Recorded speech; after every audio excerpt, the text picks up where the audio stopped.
युट्युबमा हुनुहुन्छ भने डाक्टर सुनिल पौडेल क्लिक गर्दैमा काम बन्दैन। त्यसपछि त्यसमा गन्जागोल थुप्रै भिडियोहरू हुन सक्छन्। तपाईँ प्लेलिस्टमा क्लिक प्लेलिस्ट भन्छु म चाहिँ, प्लेलिस्टमा जानु होला। प्लेलिस्टमा गइसकेपछि तपाईलाई चाहिएको, तपाईलाई ढाड कम्मर सम्बन्धी चाहिएको हो कि हार्ट जोर्नी सम्बन्धी चाहिएको हो कि प्यारालाइसिस सम्बन्धी चाहिएको हो कि खानपिनको लागि चाहिएको हो कि त्यस अनुसारका प्लेलिस्टमा तपाईले क्लिक गरेर जान सक्नुहुन्छ। युट्युबको च्यानल डाक्टर सुनिल पौडेल, त्यसपछि तपाईँ प्लेलिस्टमा गएर आफूलाई जे जरुरत छ त्यसमा फोकस हुन सक्नुहुन्छ। हैन भने तपाईँ डाक्टर सुनिल पौडेल मात्रै क्लिक गर्नुभयो भने त्यसैमा रुमल लिन सक्नुहुन्छ।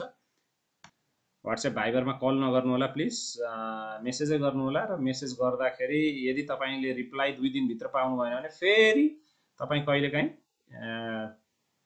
मिस भएको हुनसक्छ। त्यही भएर त्यसलाई फेरि तपाईँले मलाई रेस्पोन्स गर्नुभयो भने म रिप्लाई गरिदिन्छु। हाम्रो रोग प्रतिरोध शक्ति, हामी जन्मिँदै एकदमै नाजुक अवस्थामा जन्मिन्छौँ र रोग प्रतिरोध शक्ति बिस्तारै डेभलप हुँदै जान्छ। रोग प्रतिरोध शक्ति 2 किसिमले डेभलप हुन्छ, हामीले यो बुझ्नै पर्छ। एउटा रोग प्रतिरोध शक्ति चाहिँ सिधै हामी आमाको रगतबाट, जुन रगत चाहिँ हामी गर्भमा हुँदा रगत चाहिँ हामीमा आउने रगत र मुवामा हुने रगत एउटै हो। त्यो रगतको बाट जुन एन्टिबडी इम्युनोग्लोबुलिनहरू जुन हाम्रो रगतमा पनि फैलिरहेको हुन्छ, त्यसबाट एउटा इम्युनिटी, एउटा रोग प्रतिरोध शक्ति आउँछ भने दोस्रो रोग प्रतिरोध शक्ति आमाका र्याल, साल र जुन नेचुरल बर्थ हुँदाखेरि जुन भेजाइनल ट्र्याकबाट हामी बाहिर निस्कन्छौँ त्यहाँ भएका कीटाणुहरूले लसपस हुँदाखेरि त्यसबाट पनि हाम्रो रोग प्रतिरोध शक्ति आउँछ। र रोग प्रतिरोध शक्ति 2टा हुन्छ, एउटा शरीरभित्रै भएको हैन जुन जन्मजातै जन्मेर आएको, दोस्रो जति रोगका कीटाणुहरूसँग हाम्रो संसर्ग हुँदै जान्छ त्यसको विरुद्धमा शरीरले रोग प्रतिरोध क्षमता एन्टिबडीहरू इम्युनोग्लोबुलिनहरूको मार्फतबाट बनाइरहेको हुन्छ। त्यसले रोगसँग लड्ने क्षमता शरीरमा पैदा गर्छ। यो दोस्रो भयो। साथसाथै हामी भ्याक्सिन लिएर पनि रोग प्रतिरोध शक्ति बढाउँछौँ। हामीले बच्चामा पोलियो, बीसीजी, टिटानस थुप्रै भ्याक्सिन लिएका हुन्छौँ। त्यसले पनि रोग प्रतिरोध शक्तिको हाम्रो शरीरमा बढाउँछ र रोग प्रतिरोध शक्तिलाई ठिक राख्छ, जस कारणले मान्छे एकदमै पपुलेसन विस्फोट भइरहेछ, हाम्रो जनसङ्ख्या विस्फोट भइरहेछ विश्वमा। यो पृथ्वीले धान्ने भन्दा हामी बढी भइसक्यौँ र यस्ता रोगहरू पठाएर, जसको विरुद्धमा हामीलाई केही थाहा छैन, त्यस्ता रोगहरू पठाएर प्रकृतिले हामी यो पपुलेसनलाई ब्यालेन्स गर्ने कार्य गरिरहन्छ। अब त्योभन्दा पहिले नै हामीले बुझेर आफ्नो पपुलेसन, आफ्नो जनसङ्ख्या नियन्त्रण गर्न सक्यौँ भने सायद यस्ता थुप्रै महामारीबाट हामी बच्दै जान सक्छौँ। र त्यसबाट अर्को फाइदा पृथ्वीलाई पनि हुन्छ। पृथ्वी सुन्दरै रहिरहन्छ, हरित नै रहिरहन्छ, प्राकृतिक ब्यालेन्स रूपमा, सन्तुलित रूपमा रहिरहन्छ र अन्य जीवजन्तुहरूलाई पनि फाइदा हुन्छ। हाम्रा कारणले थुप्रै जीवजन्तुहरूलाई हामीले निमित्तान्न पारिसक्यौँ, एक्सटिङ्क्ट गराइसक्यौँ। त्यही भएर हामीले यस्ता चिजहरूमा ख्याल राख्नुपर्ने हुन्छ। अब एउटा मैले भनिहालेँ, मुवाबाट हामीले चाहिँ रोग प्रतिरोध शक्ति लिएर आएका हुन्छौँ र त्यो रोग प्रतिरोध शक्ति हाम्रो रगतको माध्यमबाट हामीमा गइरहेको हुन्छ। दोस्रो, हामीले चाहिँ आमाको दुध खाएर, आमाको दुधमा चाहिँ जुन बिगौती दुध खाइन्छ फर्स्ट फ्यु डेजको, त्यसमा चाहिँ थुप्रै इम्युनोग्लोबुलिनहरू हाम्रो शरीरमा प्रवेश हुन्छ र त्यसबाट रोग प्रतिरोध शक्ति डेभलप हुन्छ।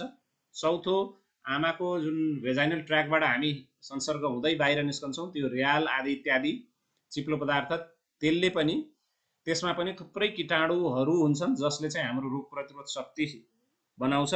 र सबैभन्दा ठुलो रोग प्रतिरोध शक्ति के हो त भन्दाखेरि हाम्रो शरीरमा रहने माइक्रोबायोटा। माइक्रोबायोटा भन्नाले हाम्रो शरीरमा थुप्रै किसिमका सैकडौँ हजारौँ किसिमका कीटाणु जीवाणुहरू हाम्रो शरीरमा रहेका हुन्छन्। मेरो तौल 100 केजी छ भने 50 केजी जति झन् अनि आधी जति तौल त यो ब्याक्टेरिया भाइरसहरूको हो। त्यो ब्याक्टेरिया भाइरस जसले चाहिँ हामीलाई हाम्रो शरीरको निम्ति आर्मीको काम गरिरहेका हुन्छन्। प्रथम आर्मी है त, दोस्रो आर्मी त हाम्रो रगतभित्र छ है, व्हाइट ब्लड सेल र एन्टिबडीहरू। र प्रथम आर्मी भनेको हाम्रो शरीरमा रहने ब्याक्टेरिया भाइरसहरू नै हुन्। यदि यो ब्याक्टेरिया भाइरसहरू हामीसँग मिल्ने खालका हामीलाई लाभ गर्ने खालका भयो भने हाम्रो रोग प्रतिरोध शक्ति उच्च हुन्छ। यदि यी कीटाणु माइक्रोबायोटा हाम्रो शरीरमा रहेका कीटाणुहरू ब्याक्टेरिया भाइरसहरू यदि हामीलाई रोग लगाउने खालका पनि कहिलेकाहीँ आउन सक्छन्। त्यही भएर हामी प्रकृतिसँगै खेलेर हुर्किनुपर्छ भनेको कारण यो हो। जो यी के आजभोलि तपाईँले देख्नुहुन्छ यसरी के हाम्रा बच्चाहरू हिलोमा यसरी खेलेर हुर्केका छन्, के पानीमा परेको पानीमा भिजेर हुर्केका छन्, के हामी घाममा गएर बाहिर घाँसमा गएर यसरी लडीबुडी गरेका छौँ? किन यो जरुरत छ? सबैभन्दा महत्त्वपूर्ण कुरो हेर्नुहोस्, हामीले सरसफाइ मार्ने मार्ने मार्ने बाहेक केही सोचिरहेको छैनौँ। मारेर कुनै रोग प्रतिरोध शक्ति आउनेवाला छैन। तपाईँले जे सेनिटाइजर युज गरिरहनु भएको छ त्यसले तपाईँको उल्टै रोग प्रतिरोध शक्तिलाई हानि गरिरहेको छ। त्यसको अर्थ तपाईँले सेनिटाइजर युज नगर्नुहोस् भनेको होइन, इरेसनली युज नगर्नुहोस् भनेको। त्योभन्दा सबैभन्दा राम्रो रोग प्रतिरोध शक्ति कहिले डेभलप हुन्छ? जब मान्छे बच्चा बालककालदेखि नै माटोमा हिलोमा फोहोरमा भन्नाले फोहोरी हुनुहोस् भन्न खोजे होइन, प्राकृतिक रूपले जुन माटो पाइन्छ त्यसमा पनि हाम्रो शरीरलाई चाहिने रोग कीटाणुहरू हुन्छन् जसको परिपूर्ति शरीरले माटोमा खेल्दा गर्छ। यसले शरीरलाई हानि गर्दैन। हेर्नुहोस्, फोहोरमा खेल्दा हानि गर्छ किनकि ती कीटाणु जीवाणुहरू शरीरलाई हानि गर्ने खालका हुन्छन्। मैले फोहोरमा खेल्नुहोस् भनेको होइन, मैले शुद्ध माटोमा प्रकृतिमा हुर्किनुहोस् भन्न खोजेको। अब यो माटोमा सैकडौँ हजारौँ किसिमका ब्याक्टेरियादेखि जीवाणुहरूसम्म पाइन्छन् है। थुप्रै ब्याक्टेरिया भाइरसहरू माटोमा पाइन्छन् जुन हाम्रो शरीरमा हामी खेल्दाखेरि हाम्रो शरीरमा आएर हाम्रो इम्युन सिस्टमलाई पनि ब्यालेन्स गर्छ र हाम्रो इम्युन सिस्टमलाई पनि यसले ठिक राखिरहेको हुन्छ। त्यस्तै हावामा थुप्रै कीटाणु जीवाणुहरू हुन्छन् वायुमण्डलमा, त्यसलाई पानी पर्दाखेरि त्यो पानीको माध्यमबाट हाम्रो छालामा आउँछन्, हाम्रो शरीरमा तिनीहरूको प्रवेश हुन्छ र त्यसले हाम्रो शरीरमा रोग प्रतिरोध शक्तिलाई ब्यालेन्स पनि गरिरहेको हुन्छ र मेन्टेन पनि गरिरहेको हुन्छ। हेर्नुहोस्, ब्यालेन्स र मेन्टेन दुईटा हुन्। ब्यालेन्स भनेको कुनै किनकि हाम्रो शरीरमा हाम्रो वातावरणमा हामीलाई फाइदा गर्ने कीटाणु मात्रै त छैन नि, हानि गर्ने कीटाणु पनि छन्। त्यो कीटाणुलाई यी स्वस्थकर कीटाणुहरूले मार्छन् भन्नाले अर्को रोगी आर्मीलाई हाम्रो स्वस्थ आर्मीले मारिरहेको हुन्छ। हिलोमा खेल्दा माटोमा खेल्दा साथसाथै पानीमा रुच्दा पनि। अनि त्यही भएर कति व्यक्तिहरूलाई पानीमा रुच्ने बित्तिकै रुगाखोकी लाग्ने किन? किनकि यी कीटाणुहरूले पनि रोग लगाउन सक्छन् यदि रोग प्रतिरोध शक्ति कम छ भने। त्यस्तै हामी भुइँमा घाँसमा खेल्दा पनि त्यहाँबाट पनि थुप्रै हामीलाई फाइदा गर्ने कीटाणु जीवाणुहरू हाम्रो शरीरमा प्रवेश गर्छन् र यसले हामीलाई फाइदा गराइरहेको हुन्छ। यसले हाम्रो रोग प्रतिरोध शक्ति विकसित गरिरहेको हुन्छ है त। यो कुरालाई हामीले बुझ्नुपर्छ। प्रकृतिसँगै जो हुर्क्यो उही बलियो हुने हो, होइन भने ब्रोइलर कुखुरा। अब यसमा थुप्रै रिसर्चहरू भएका छन् र यो रिसर्चले के भन्छ हेरौँ त है। Microbial exposure during early life भन्छ। भन्नाले जीवनको बालक कालदेखि नै यदि हामी प्रकृतिमा हुर्क्यौँ भने हाम्रो शरीरमा नेचुरल किलर सेलदेखि थुप्रै म्युकोसल सेलहरू जसले चाहिँ रोग प्रतिरोध शक्तिको विकास गर्छ त्यस्ता कोषहरू हाम्रो शरीरमा बढ्दै जान्छ। त्यस्ता हाम्रो नेचुरल किलर टी सेलहरूको फङ्सनहरू एकदमै उत्तम हुन्छ र हाम्रो रोग प्रतिरोध शक्ति उच्च हुन्छ भनेर रिसर्चहरूले प्रमाणित गर्छ। यदि तपाईँले गुगल गर्नु भने यस्ता हजारौँ रिसर्च तपाईँले देख्न सक्नुहुन्छ। मैले एउटा तपाईँलाई देखेको र यसको कहिले बुढेसकालमा तपाईँले माटोमा खेलेर पानीमा खेलेर होइन, बच्चैदेखि माटो पानी घाममा खेल्न सक्नुपर्छ, प्रकृतिमै हुर्कन सक्नुपर्छ है त। यसले चाहिँ रोग प्रतिरोध शक्ति उच्च राख्छ। दोस्रो हामी जाउँ निद्रा। निद्रा एकदमै महत्त्वपूर्ण छ। हेल्दी इम्युन सिस्टमलाई त निद्रा चाहिन्छ। यदि राम्ररी निदाउन सकेनौँ भने इम्युन सिस्टम डिटेरियोरेट हुँदै जान्छ र हामीलाई विभिन्न किसिमका रोगहरू लाग्छ। स्लिप एकदमै इसेन्सियल छ है, एकदमै महत्त्वपूर्ण छ निदाउनु। र मान्छे हरेक रात 7 देखि 8 घण्टा सुत्नु एकदमै अपरिहार्य हुन्छ। 1-2 जना अपवाद होलान्, होइन भने 7 देखि 8 घण्टा हामी सुत्नै पर्छ। अब किन सुत्ने त है? अब थुप्रै सुत्दाखेरि थुप्रै हर्मोनहरू शरीरमा हर्मोनल परिवर्तन आउँछ र सुत्ने बेलामा सुत्ने भनेको हाम्रो मोबाइल रिचार्ज गरे जस्तै हो। तपाईँले युज गरेको गर्दै गर्ने, चार्ज चाहिँ नगर्ने गऱ्यो भने के हुन्छ? जान्छ नि। त्यस्तै हाम्रो शरीर पनि जान सक्छ। त्यही भएर रिकभरीको लागि, रिजेनरेसन, फेरि मरेका सेलहरू उम्रिनको लागि, फेरि बिग्रेको मर्मत हुनको लागि निदाउनै पर्छ। यो रिचार्ज गर्ने हो, हाम्रा ब्याट्रीहरूलाई रिचार्ज गर्ने हो। त्यति मात्र होइन, सुत्दाखेरि तनावका जति पनि हर्मोनहरू छन्, कर्टिसोलदेखि सबै हर्मोनहरू जसले चाहिँ तनाव बढाउँछ शरीरमा, त्यो पनि पूर्ण रूपमा कम हुँदै जान्छ। त्यसैले निदाउँदाखेरि सम्पूर्ण तनावहरू घटेर हटेर जान्छ। र के तपाईँलाई थाहा छ, जति तपाईँको निद्रा डिस्टर्ब हुन्छ त्यति तपाईँको शरीरमा एन्टिबडी पनि घट्दै जान्छ। अब बुझ्नुहोस्, त्यसको अर्थ दिनभरि रातभरि सुत्नु छैन। 7 देखि 8 घण्टा मोर देन इनफ छ है। 7 देखि 8 घण्टा मोर देन इनफ छ। तपाईँ सुत्न चाहिँ मजाले सुत्नै पर्छ। 7 देखि 8 घण्टा मोर देन इनफ छ। तपाईँ मजाले राति नै सुत्नुपर्छ। दिनमा सुतेर एन्टिबडीहरू शरीरमा बन्दैन। त्यही भएर तपाईँको स्लिप क्वालिटी घट्यो, तपाईँ शरीरमा एन्टिबडी पनि घट्न सक्छ। यसलाई याद राख्नु होला। अब यस्ता थुप्रै रिसर्चहरू छन् जसले चाहिँ निद्राले कसरी चाहिँ हाम्रो इम्युन सिस्टममा हेल्प गरिरहेको हुन्छ है।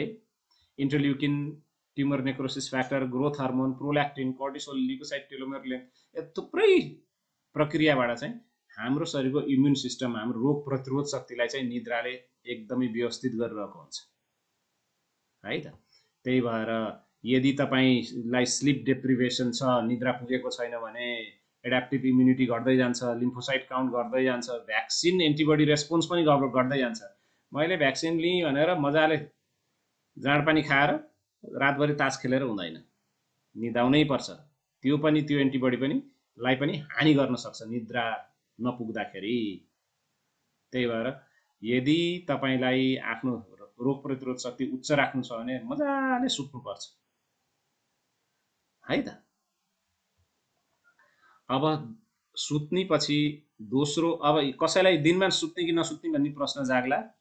आज हामीसँग त्यति धेरै प्रश्न लिने समय नभएको हुँदाखेरि म थुप्रै चिज अहिले क्लियर गरिदिन्छु, यो रिपिट नहोस् भनेर। दिउँसो तपाईँले न्याप लिन सक्नुहुन्छ। एकताली झुप्प, एकताली 10 देखि 15 मिनटको लागि सुत्न सक्नुहुन्छ। त्योभन्दा बढी सुत्नु हानिकारक छ। म्याक्सिमम 15 मिनट दिनमा सुत्न छ भने कसैलाई, त्यो पनि नसुते केही फरक पर्दैन है। अनि यदि तपाईँलाई दिउँसो निद्रा लाग्छ भने तपाईँ या त खानपान गडबड छ या त तपाईँको रातिको निद्रा गडबड छ। दुईटामा एउटा हुन्छ। तपाईँलाई दिनमा निद्रा लाग्नै हुँदैन। अब दोस्रो भनेको पानी। हामीले शुद्ध पानी पिउनुपर्छ। त्यसमा पनि यो बोतलको मिनरल वाटरको म पक्षमा छैन। प्रकृतिमै निस्केको स्प्रिङ वाटरै, बरु खोलाइको पानी किन नहोस्, अलि शुद्ध खोलाको हुनु पर्यो। काठमाडौँतिर खोलाको त पिउन सक्ने अवस्था हुँदैन। यदि गाउँघरमा कतैमा रहनुहुन्छ भने स्वच्छ प्राकृतिक स्वरूपको पानी, यदि स्प्रिङ वाटर छ भने, अझै मुलको पानी छ भने अझै राम्रो। त्यसलाई तपाईँले क्यान्डल फिल्टरमा युज गर्नुहोस् र त्यसलाई पिउनुहोस्। म्याक्सिमम तपाईँले बोइल गर्न सक्नुहुन्छ। प्राकृतिक रूपको पानी पिउनुपर्छ, किनकि त्यो अल्कलाइन हुन्छ। अल्कलाइन वाटरको थुप्रै बेनिफिटहरू छन्।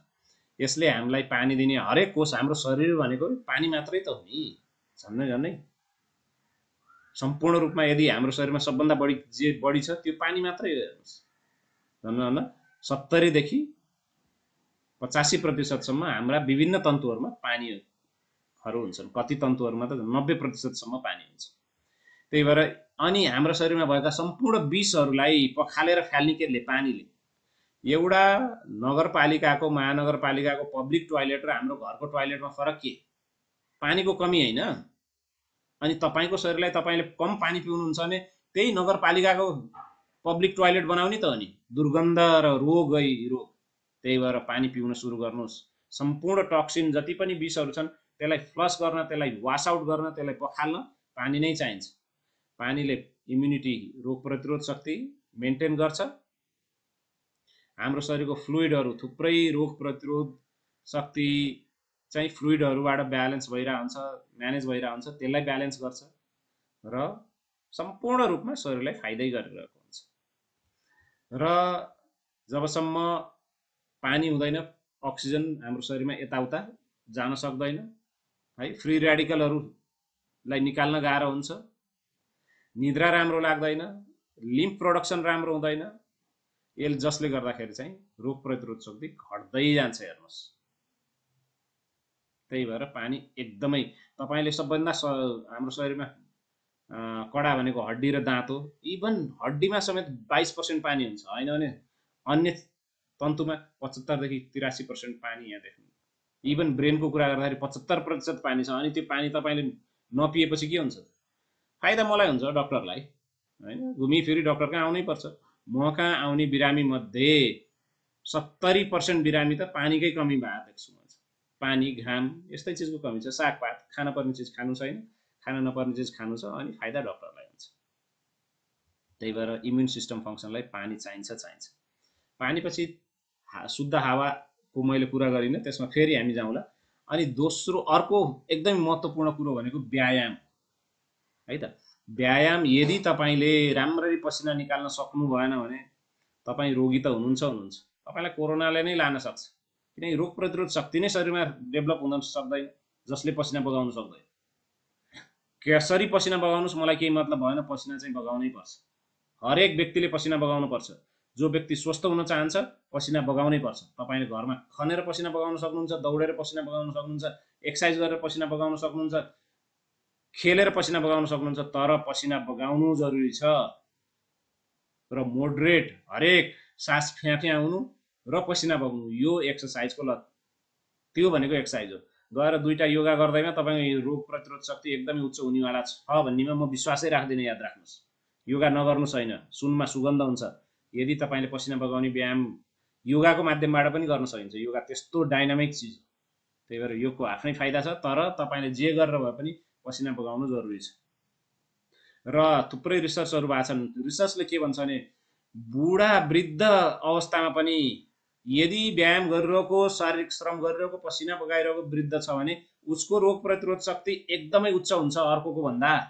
त्यही भएर याद राख्नुहोस् है, मुटुका छातीका रोगहरू एक्सर्साइज गर्नेमा 90% कम हुन्छ, एक्सर्साइज नगर्नेमा 90% बढी हुन्छ। त्यही भएर एक्सर्साइज गर्नेहरूमा छाती र मुटुका रोग एकदमै कम देख्न पाइन्छ है। त्यही भएर यदि छाती बलियो राख्न छ, कोरोनाबाट मर्नु छैन, एक्सर्साइज गर्नै पर्छ, पसिना बगाउनै पर्छ।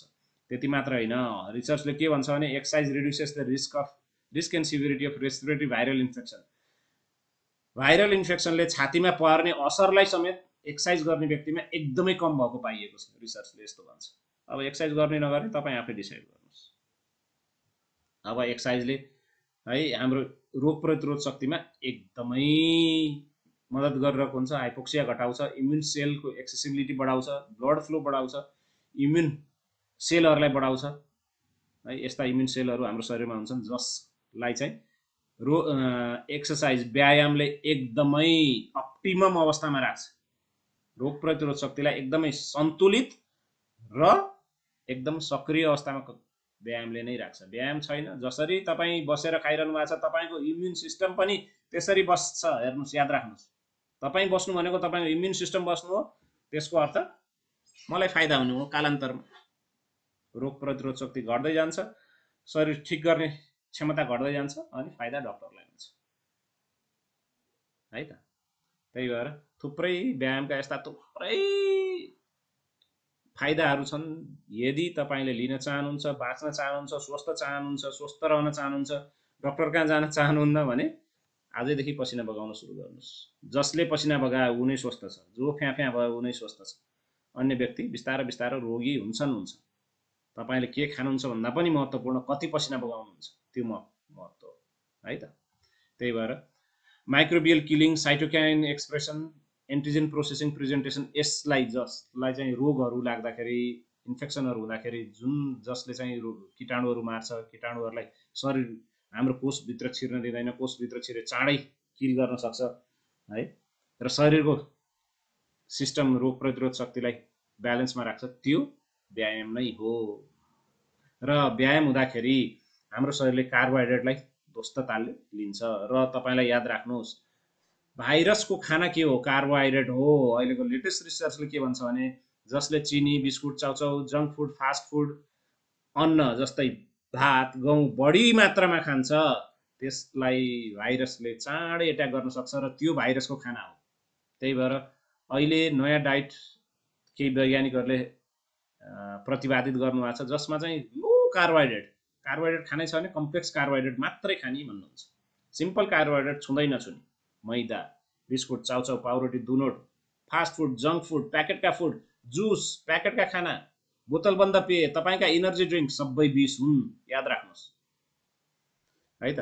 जति यो कार्बोहाइड्रेट शरीरले जलाउँछ हाम्रो व्यायामको माध्यमबाट, त्यति स्ट्रेस हर्मोनहरू कम हुँदै जान्छन्, चाहे त्यो कर्टिसोल होस् या एपिनेफ्रिन ग्रुपका हर्मोनहरू, त्यसले कम गराउँदै जान्छ, जसले शरीरमा रोग पैदा हुने प्रक्रियालाई चाहिँ घटाएर जान्छ। त्यही भएर व्यायाम गर्नै पर्छ। अब यदि पसिना निकाल्ने व्यायामको साथमा तपाईँले योग अभ्यास गर्न सक्नुहुन्छ भने यो त सुनमा सुगन्ध भयो है।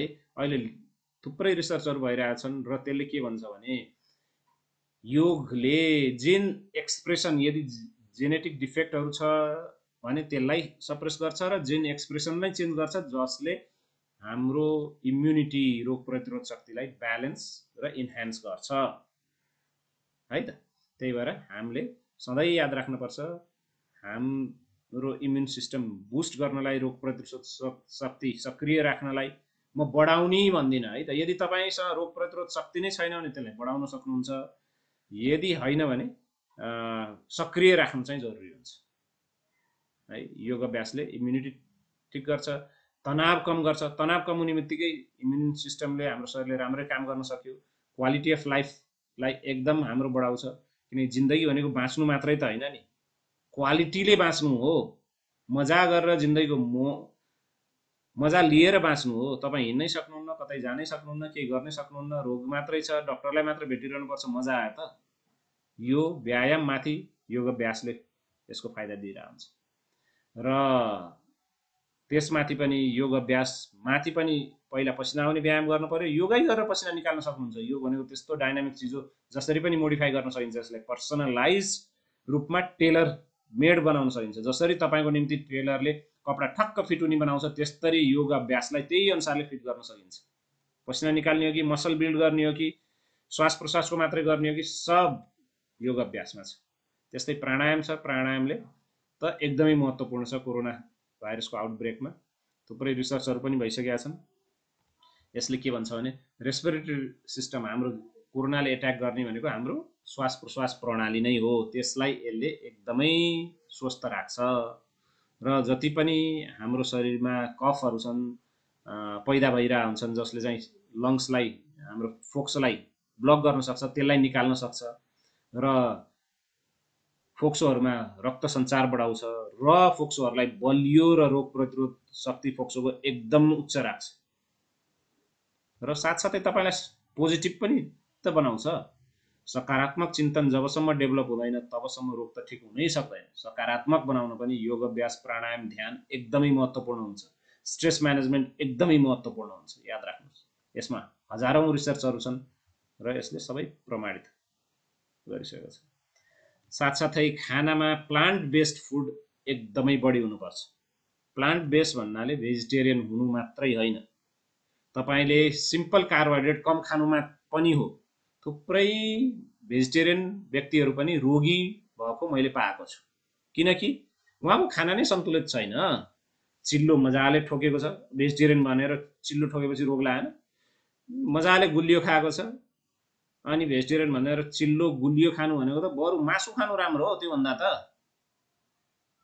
तपाईँले भेजिटेरियन हुनु भनेको आत्महत्या गर्नुहोस् भने त होइन नि, शाकाहार हुनु भनेको सन्तुलित खाना खानुहोस् भनेको। त्यसको निम्ति शाकाहारी हुनु एकदमै राम्रो हो। तैपनि यदि शाकाहारी हुनु भनेको चिल्लो तारे भुटेका जङ्क फुड खानुहोस्, सिम्पल कार्बोहाइड्रेट चिनी खानुहोस् भनेको होइन। सिम्पल कार्बोहाइड्रेट मैदा पनि हो, सिम्पल कार्बोहाइड्रेट सेतो भात पनि हो, simple carbohydrate junk food fast food पनि हो। यस्ताबाट पनि बस्नुपर्छ र चिल्लोबाट पनि बस्नुपर्छ।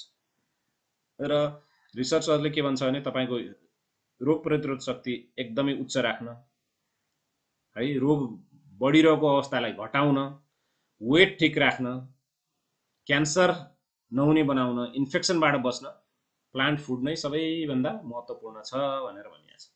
तपाईँले यत्रो 2 वर्ष हुन लाग्यो कोरोना आएको, तपाईँले सुन्नु भएको छ होइन? त्यो के अरे स्यालको रक्सी खाऊ, त्यसको हड्डी खाऊ भनेर सुन्नु भएको छ? तपाईले दुनियाँमा जे खानुस् शाकाहारी जुन तपाईको वरिपरि छ एउटा जडीबुटी निमोट्नुस् खानुस् त्यसले रोगसँग लड्ने क्षमता बढाउनेवालै छ भन्नुको अर्थ जति घाँसपात खानुहुन्छ त्यति तपाईलाई फाइदा। अब यसमा छुटाउने नहुने चिजमा म पछि फेरि अगाडि बढ्दैछु। यसमा भेजिटेरियन हुनु मात्रै इनफ छैन, भेजिटेरियन भइसकेपछि अन्य चिजहरुमा पनि हामीले ख्याल राख्नुपर्छ।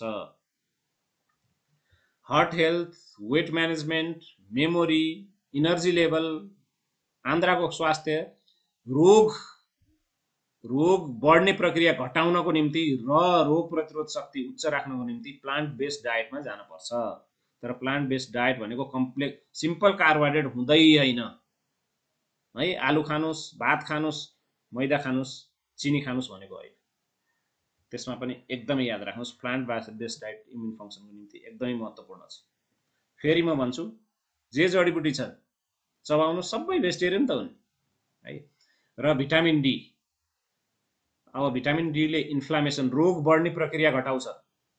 इम्युन फङ्सन थुप्रै रोगहरु त इम्युन फङ्सनको कन्फ्युजनले हाम्रो रोग प्रतिरोध शक्तिको कन्फ्युजन र रोग प्रतिरोध शक्ति एकदमै ओभर सेन्सिटिभ हुँदाखेरि पनि हुन्छ, जसलाई चाहिँ रोग प्रतिरोध शक्ति बढ्ने भन्छौँ हामीले। अत्याधिक रूपमा बढ्दा र कन्फ्युज हुँदा पनि रोग पैदा हुन सक्छन्, जसलाई चाहिँ हामी अटो इम्युन रोग भन्छौँ है। तपाईले सुन्नु भएको छ कसैलाई प्यारालाइसिस भयो अरे रोग प्रतिरोध शक्तिले नसालाई एट्याक गर्यो, कसैलाई बाथ रोग भयो अरे रोग प्रतिरोध शक्तिले जोर्नीलाई एट्याक गर्यो। देख्नुभयो, त्यसरी कन्फ्युज हुने प्रक्रिया पनि हुन्छ, जसलाई ब्यालेन्स गर्न पनि भिटामिन डी चाहिन्छ। ब्रेन फङ्सनको लागि चाहिन्छ, क्यान्सर सेल ग्रोथलाई घटाउनको निम्ति चाहिन्छ, रोग प्रतिरोध शक्ति उच्च राख्नको निम्ति चाहिन्छ, मुड र स्लिपको लागि चाहिन्छ, निद्रा मिठो गराउनको निम्ति चाहिन्छ, कुनै पनि रोग लाग्ने रिस्क फ्याक्टर, कुनै पनि रोग हुने सम्भावना घटाउनको निम्ति पनि भिटामिन डी चाहिन्छ। भिटामिन डी को सबैभन्दा राम्रो स्रोत भनेको घाम ताप्नु नै हो। कपडा खोलेर दिउँसो घाम हप्तामा 2 घण्टा ताप्नुस्, मोर देन इनफ छ। आँखामा पर्न नदिनुस्, फेसमा पर्न नदिनुस्। आँखा र फेसमा तपाई सनब्लक लाउन सक्नु के रे फेसमा सनब्लक लगाउन सक्नुहुन्छ, आई शेड लगाउन सक्नुहुन्छ आँखामा, र क्याप लगाउनुस्। टाउकोलाई छोप्नुस्। सम्पूर्ण शरीर ढाड, मुख्य रूपमा ढाडमा ठूलो छाला छ, ठूलो एरिया छ, त्यसमा चाहिँ घाम पर्यो भने त्यसले भिटामिन डी हप्तामा 2 घण्टा टन्टलापुर दिउँसो घाम ताप्नु मोर देन इनफ छ। र यस्ता हजारौं रिसर्चहरु छन् जसले चाहिँ भिटामिन डी ले गर्दाखेरि हाम्रो इम्युन सिस्टम, हाम्रो रोग प्रतिरोध शक्तिलाई ब्यालेन्स गर्छ भनेको छ है त। अटो इम्युन मैले भनिहालेँ, बाथका रोगहरु, डायबिटिज भन्नाले मधुमेह, सुगरको रोग पनि एउटा अटो इम्युन रोग हो, जसमा चाहिँ हाम्रा शरीरका बिटा सेलहरु जसले चाहिँ इन्सुलिन पैदा गर्छ त्यो डिस्ट्रोय हुँदै जान्छ, नष्ट हुँदै जान्छन्। थुप्रै इन्फेक्सनहरु फैलिन सक्छ।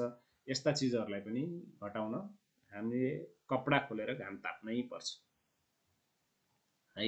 अब यसमा थुप्रै रिसर्चहरु छन् कसरी भिटामिन डी ले हाम्रो शरीरमा चाहिँ हाम्रा शरीरका रोग प्रतिरोध शक्ति र रोग प्रतिरोध प्रक्रियाहरुलाई स्टिमुलेट गरिरहेको हुन्छ, इन्हान्स गरिरहेको हुन्छ, राम्रो बनाइरहेको हुन्छ, सक्रिय बनाइरहेको हुन्छ भन्ने थुप्रै रिसर्चहरु छन्। अब है त्यसमा चाहिँ कुन चाहिँ सब्जेक्टमा कतिवटा रिसर्च छन् आजको डेटमा भनेर मैले यहाँ ब्र्याकेटमा राखिदिएको छु है त।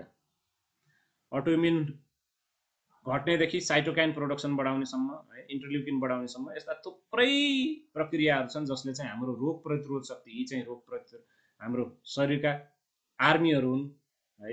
यसलाई चाहिँ हाम्रो शरीरमा एकदम ब्यालेन्स रूपमा राख्ने, सक्रिय राख्ने सबैभन्दा महत्त्वपूर्ण कुरो के छ भने घाम ताप्नु, भिटामिन डी नै हो है। थुप्रै रिसर्चहरु भएका छन्। एउटा रिसर्च मैले यहाँ देखाएँ, अहिले कोरोनाको अवस्थामा यो एकदमै महत्त्वपूर्ण छ। लो भिटामिन डी हुँदाखेरि रेस्पिरेटरी इन्फेक्सनहरु हुने सम्भावना चाहिँ बढ्यो भनेर यसले भन्छ। अनि कन्क्लुजनमा के भन्छ भने vitamin D supplement may therefore protect from respiratory ट्र्याक्ट infection, श्वास प्रश्वासका प्रणालीका रोगहरु घटाउन भिटामिन डी हुनै पर्छ। यसको निम्ति विदेशबाट आउने खतरनाक रूपले महँगा भिटामिन डी खानुस् म भन्दिनँ है। तपाईले आफ्नै आँगनमा पाइने हाम्रै स्वदेशी, हाम्रो देश यस्तो ठाउँमा छ इक्वेटर भन्दा ठिक माथि, र हाम्रो छाला यस्तो छ घाम तापेर हामीलाई क्यान्सर हुँदैन, केही टेन्सन नलिनुस्, मजाले घाम ताप्नुस् र यसको फाइदा लिनुस्। यसपछि अर्को महत्त्वपूर्ण छ उपवास। म सधैँ भन्ने गर्छु हाम्रो पूर्वीय संस्कृति सभ्यता एकदम उन्नत छ, एकदम वैज्ञानिक छ है त। त्यही भएर उपवास बस्ने प्रक्रिया छ। हामी उपवास बस्छौँ, व्रत बस्छौँ। तर व्रत भनेको तपाईँ जस्तो मिठाई खाएर दुध खाएर बस्ने होइन, पानी मात्रै पिएर बस्ने हो। त्यही सक्नुहुन्न, फलफुल मात्र खाएर बस्नुहोस्, सलाद मात्र खाएर उपवास बस्न सक्नुहुन्छ। हप्ताको एक दिन हरेक व्यक्तिले नखाई बस्न एकदमै जरुरी छ। चाहे त्यो वेट घटाउन होस्, फ्याट बर्न गर्न होस्, मेन्टल क्लियरिटीको लागि होस् है, तपाईँको दिमाग एकदम स्पष्ट हुनको लागि होस्, सुगर घटाउनको लागि होस्, र इन्सुलिन सेन्सिटिभिटी बढाउनको लागि होस्। र मान्छेले सोध्छ नखाए त कसरी बाँचिएला र? तपाईँ जस्तो लद्दु मान्छे मैले देखेको छैन भन्छु म चाहिँ। जो चाहिँ खाएर तागत आउँछ भन्ने त्यस्ता व्यक्तिहरूलाई मेरो प्रश्न छ, कतिवटा गोल्ड मेडल ल्याउनु हो त तपाईँले? मेरो प्रश्न। दुनियाँमा खेलाडीहरू देख्नु भएको छ भने उनीहरूको वेट घटाउन है, उनीहरूलाई फिट राख्न कस्तो किसिमको खाना पाइन्छ। अब मार्सल आर्टमा त 2-4 दिन नखाएर बस्ने, म आफै मार्सल आर्ट खेलाडी भएको भएर 2-4 दिन नखाएर वेट घटाएर लो ग्रुपमा खेल्ने त चलनै छ। त्यसको अर्थ नखाँदैमा पुरै हुने होइन, तर एउटा सन्तुलनमा खान पर्यो र हप्ताको एक दिन नखाँदैमा केही हुँदैन, एकदम स्वस्थ हुनुहुन्छ, एकदम इनर्जी लेभल बढ्छ है। यसले heart disease, weight loss, blood pressure यस्तोलाई पनि घटाउँछ, सुगर हुन दिँदैन है। साथसाथै तपाईँलाई यङ राख्न पनि यसले मद्दत गर्छ। 50 वर्ष पुग्न लाग्दा म यङ हुनुको कारण पनि म एकदमै उपवास गरिरहन्छु है। क्यान्सर कोषहरूलाई मार्न उपवास जति महत्त्वपूर्ण दुनियाँमा केही पनि छैन।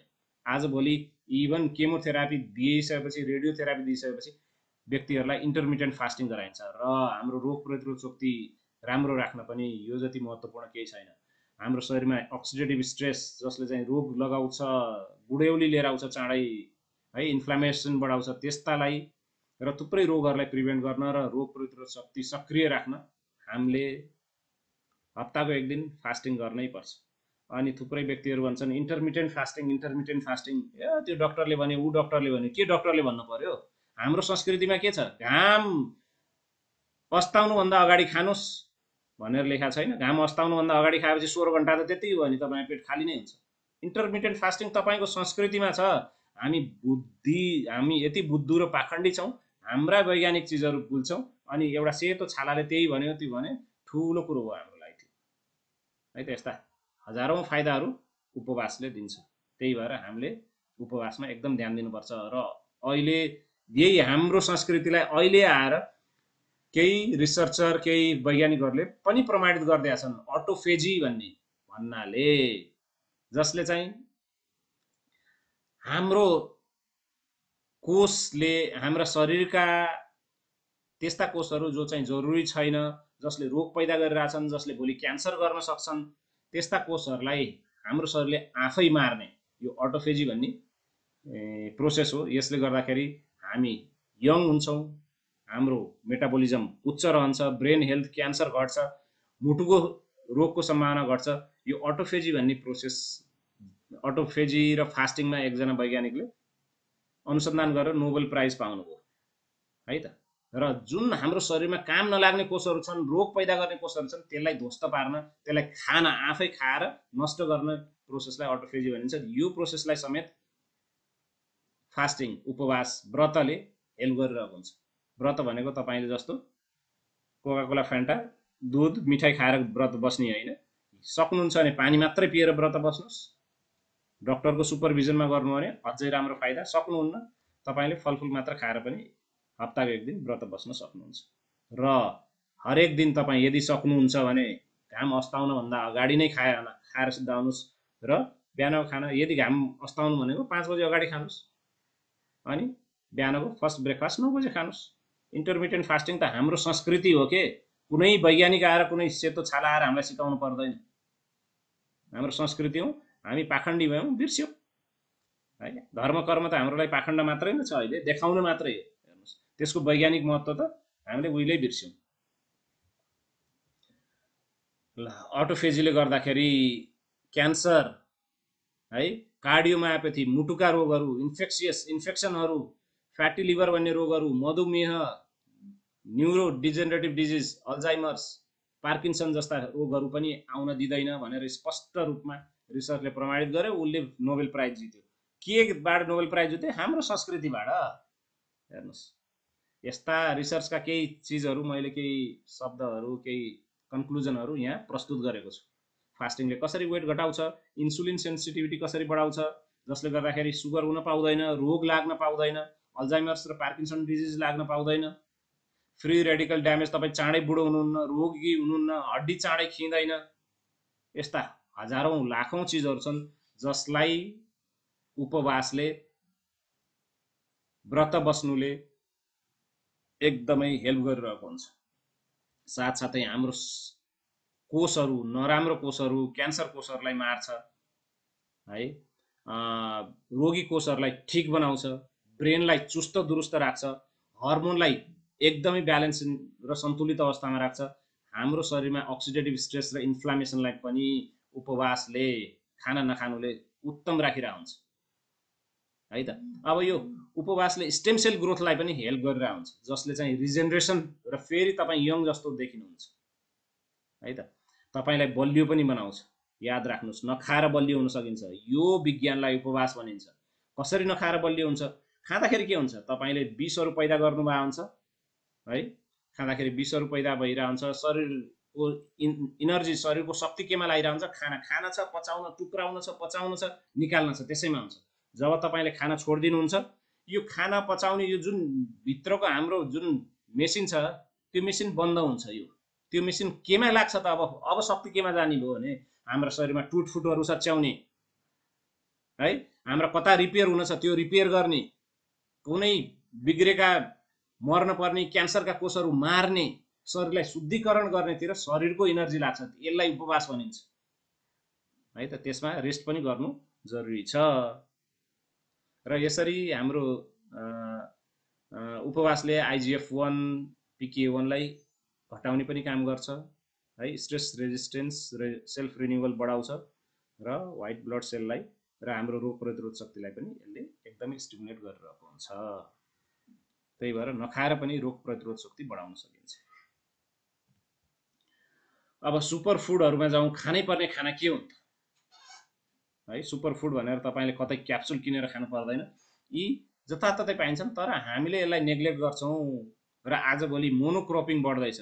जहाँ जे बनाइन्छ त्यही खेती गरेछ अनि त्यसले तान्न सक्ने, सोच्न सक्ने जति चीज निस्किया छ, त्यसले सोचेर सिद्धाउँछ। माटोमा केही गुणै बाँकी छैन अनि हामी खोक्रो खाना खाइरहन्छौं।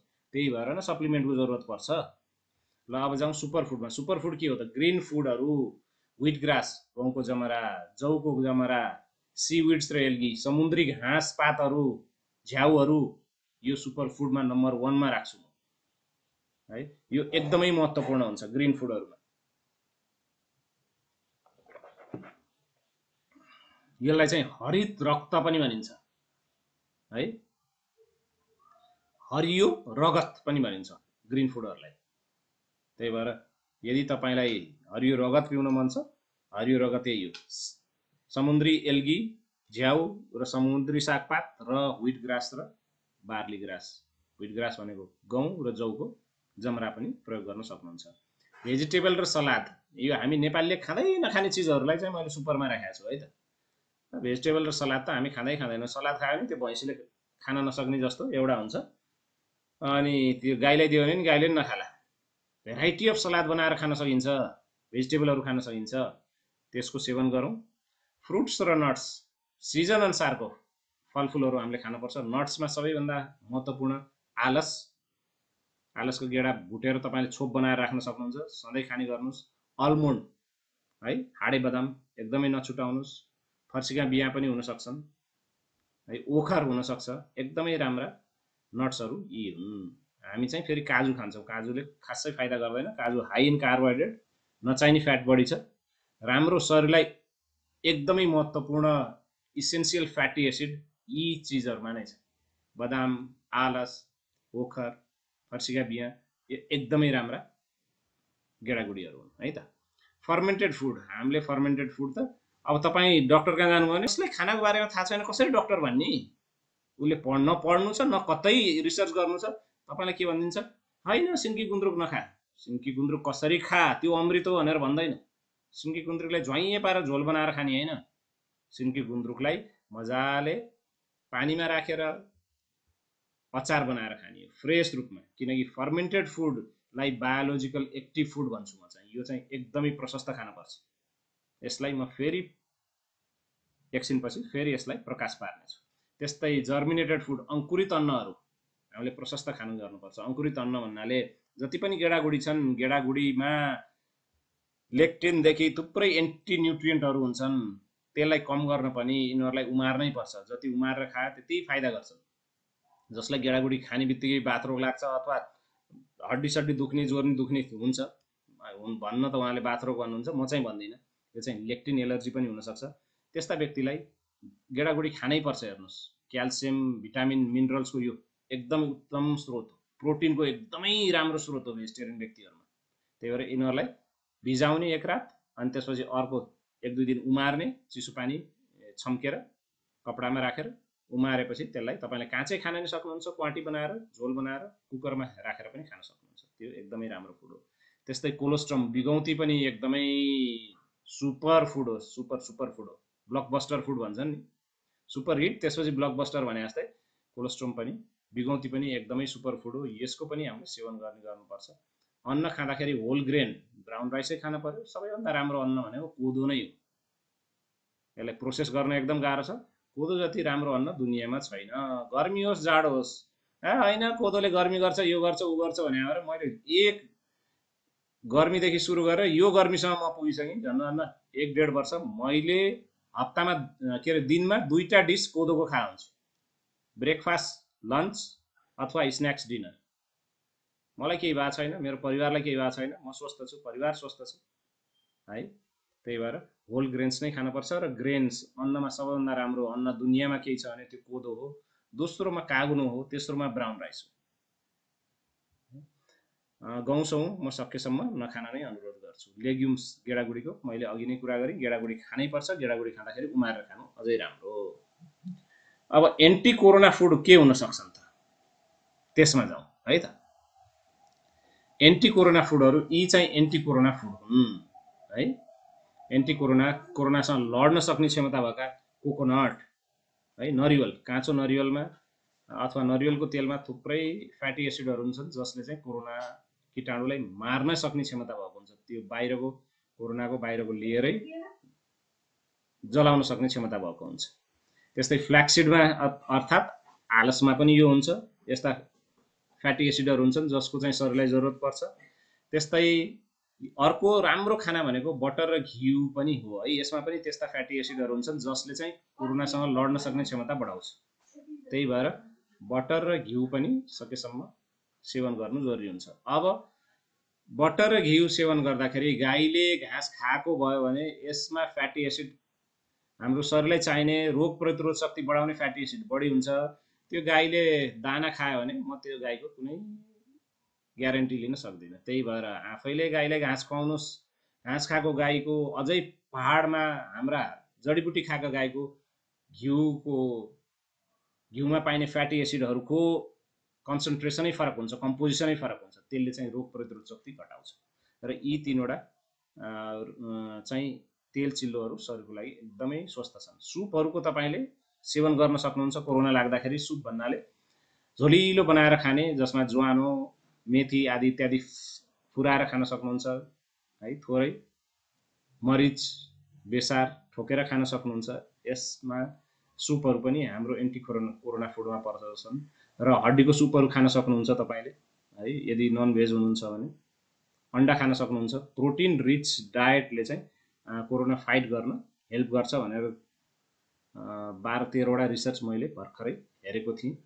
कार्बोहाइड्रेट बढी भएको खानाले चाहिँ कोरोना हुर्काउन मद्दत गर्छ भने बढी चिल्लो र ब्यालेन्स, जसमा चाहिँ फ्याटी एसिड, राम्रो फ्याटी एसिड भएको र प्रोटिनको झोलिलो खानाले चाहिँ कोरोनासँग फाइट गर्न हेल्प गर्छ।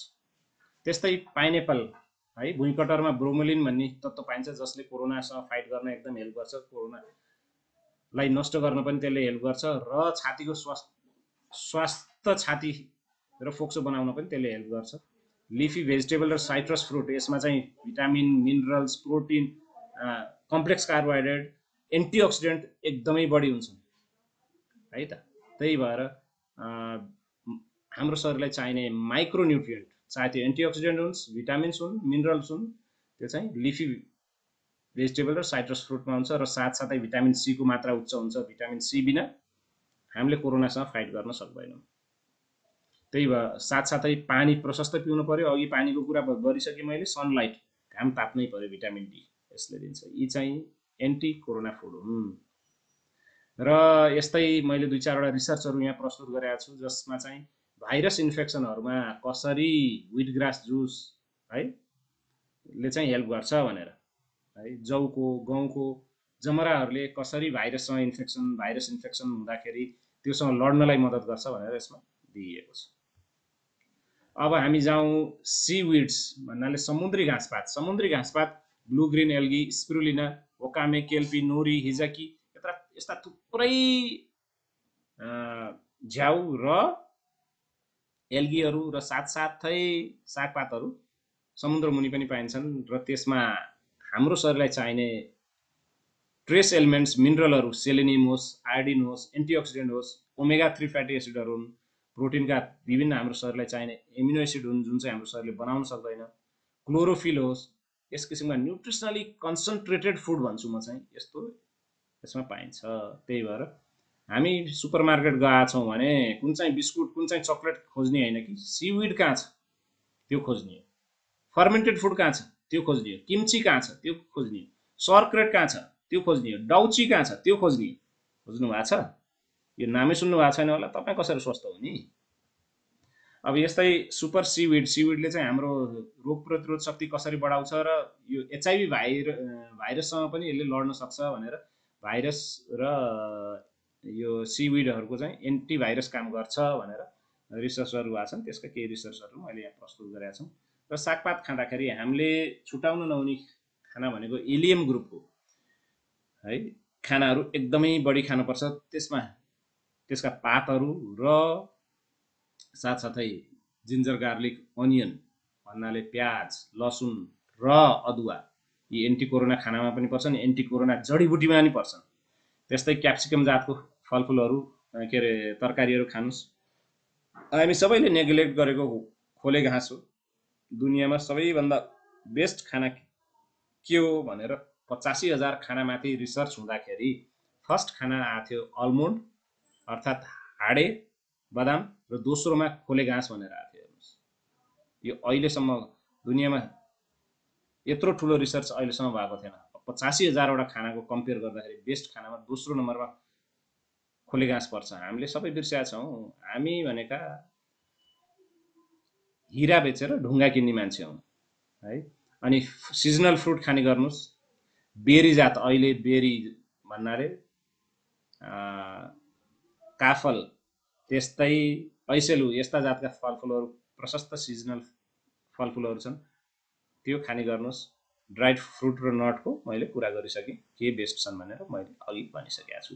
याद राख्नुहोस्, यी खानै पर्छ। यसमा जुन किसिमका तत्त्वहरू हुन्छन्, चाहे त्यो बेटा क्यारोटिन हुन्, भिटामिन ई र सी हुन्, भिटामिन ई हुन्, जिङ्क हुन्, तपाईँलाई डक्टरले ट्याब्लेटमा जे दिन्छ त्यो त तपाईँले मिस गरिरहनु भएको छ यो नखाएर। अनि खानाबाट खानु छैन, अनि त्यसपछि ट्याब्लेट र भिटामिन सप्लिमेन्ट्स हामीले त लिनै पर्यो नि। त्यही भएर यस्ता चिजहरूमा साथसाथै एन्टिअक्सिडेन्ट र मिनरल्स पनि हुन्छन्, थुप्रै भिटामिनहरू पनि हुन्छन् जो हामीलाई एकदमै महत्त्वपूर्ण छ, कोरोनाको लडाइँमा एकदमै महत्त्वपूर्ण छ। यो खानै पर्यो। यस्ता होइन, मलाई रेफरेन्स दिनुहोस् वैज्ञानिक भन्नुहुन्छ नि, यहाँ मैले थुप्रै वैज्ञानिक रिसर्च पेपरहरू तपाईँलाई प्रस्तुत गरेको छु जसले चाहिँ यस्ता खानाहरूले चाहिँ रोग प्रतिरोध शक्ति बढाउँछ। साथसाथै फर्मेन्टेड फुड है।